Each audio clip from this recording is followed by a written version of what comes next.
What if I told you that when you eat could be at least as important as what you're eating? This is what intermittent fasting is all about, and the popularity of this plan in many, many different forms is continuing to explode. So what is going on here?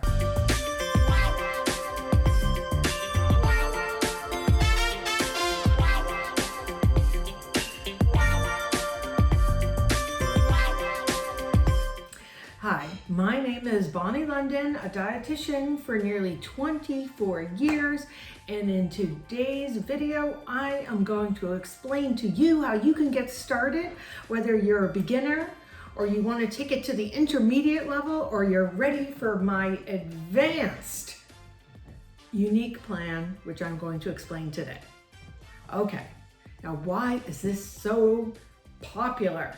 Number one, it is, of course, fairly easy to implement and easy to maintain. And this is probably the most important element because, most people can probably adhere to almost any restriction for a brief period of time. But for a diet plan to be really successful, it needs to be something that you can sustain over the long term. This is the questions that you keep asking yourself. Can I do this for the long term? Okay? Because giving up your favorite foods, I don't think is totally realistic. Tomorrow's my birthday, by the way, so there will be cake involved. Now, on the other hand, moving your breakfast an hour later, maybe, I think that could be a little bit negotiable. Okay. Number two, because intermittent fasting doesn't address any particular diet, it goes along with any plan. Whether or not you're a vegan, keto, carnivore, or like me, follow somewhat of a Mediterranean style diet, it really doesn't matter. What you're eating is still important, but for the purposes of this plan, that is not what it focuses on. So not eating for a particular period of time does not give you the green light to storm the buffet in a feeding frenzy, thinking that you're not going to have any consequences. We still need to consider what you're eating when you are eating.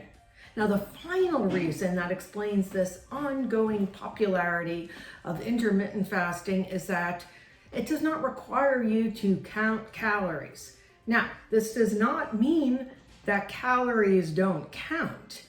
Now, if your goal is to lose weight, then you're still gonna want a calorie deficit to add up at the end of the week. But it's just that most people over time, as they have gotten adapted to intermittent fasting, find that their hunger and their appetite are just more controlled and they just naturally eat less without specifically counting calories. Now, isn't that just a lot more fun than sitting there counting out the amount of calories at every meal or snack? Well, how can you take your fasting or get started with fasting and take it to the next level? Okay, listen. If you have never thought about what time you're eating, then clearly I would start with you are a beginner. So the first step I always tell people is, okay, let's just cut out those snacks. We really don't need to be eating 6 times a day. And then just limiting yourself to 3 meals. Again, not speaking to the calories, but if you really love a certain snack, let's just say something healthy like some nuts, just add it to dessert of one of your meals. Then the next part of the beginning fasting would be to limit yourself to 12 hours, which again is fairly simple for most people. So if you eat your breakfast at 8 a.m. in the morning, then you're gonna finish your dinner by 8 p.m., which is basically the way I grew up. But according to recent research and following what most Americans do, they're eating roughly 15 to 16 hours a day. It is a little cuckoo. So there's like really no break at all for your body to get back to baseline. Now, if you are comfortable with that routine already and you're ready to move on to the intermediate level, my next step is to slowly advance by moving your breakfast up by 1 hour, either every 3 days, or you could even do it slower every 7 to 14 days. And the goal would be to go to either like an 8 or 6 hour eating window. So if your first meal of the day is at noon, let's say 12 o'clock, that means you're done at 8 o'clock. And it really is not necessary to achieve results to adhere to this 7 days a week. So if it works well with your schedule, let's say to do this Monday through Friday, which a lot of people find goes with their schedule. There's less to plan, just planning lunch and dinner, but on the weekend they want to enjoy brunch with their family or something like that. This seems to work out quite well.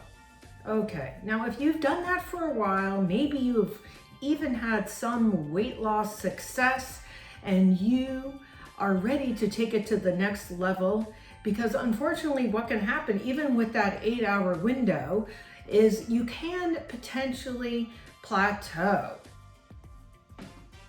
Well, if you have plateaued or you just want to challenge yourself, I have developed an advanced protocol that I have used successfully with many patients, and I call it the 4-2-1 method. Here is an example of what my 4-2-1 method might look like. Again, I would just like you to use this just for inspiration of what you can do.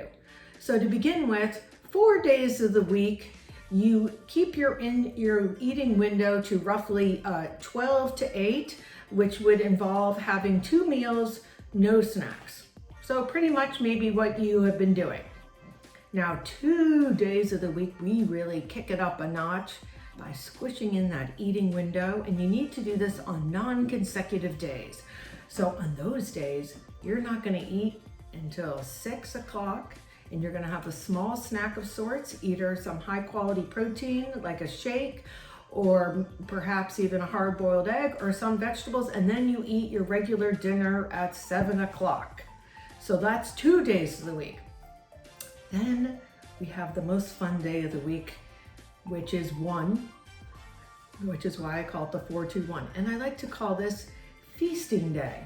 Now, feasting day, you are encouraged to not only open up the window, but to actually consume a little bit more food, and foods that your body, maybe you've been, cutting back on carbs like some of my patients do during the week. So on this day, we're still doing healthy sources like, this is the day I might have some sushi or chicken parmesan, another one of my favorite meals. But the point is that, you're definitely eating things maybe a little differently than you would during the week, but it is literally for that one day. And again, we're opening up that eating window. I still don't think there's any reason to go beyond 12 hours, but maybe you're doing, 3 meals on that day.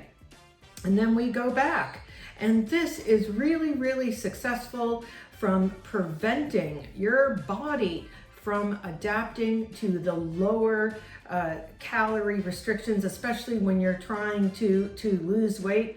And I have found this to be very, very helpful. And ultimately, I know it may not sound like this, but it really can kind of go along with your lifestyle over the long term, because perhaps maybe Saturday is the day, you go out with your friends, you have a big breakfast, so it can really go along with your lifestyle. And then you get back to work on Monday and we're just in the grind and we don't care so much. So I really encourage you to take this, make it your own, and play around with it. I do want to mention, even though this video is not about what to eat, that I do recommend, of course, focusing on whole foods and somewhat of a Mediterranean style diet that really is low in any sort of highly processed carbohydrates, because this way of eating can help you sustain the energy during those periods of time when you're not eating, and can make this whole process a lot easier. So if you have enjoyed this video or found it helpful, please subscribe, like, share, and comment below and how you might use this or have done some intermittent fasting, because I would love to hear about it and I will definitely respond to your comments. And if you would like to know what a personalized plan could do for you, I would be glad to speak with you. And there is a link in the description below to book a no-cost call. And I look forward to seeing you in the next video.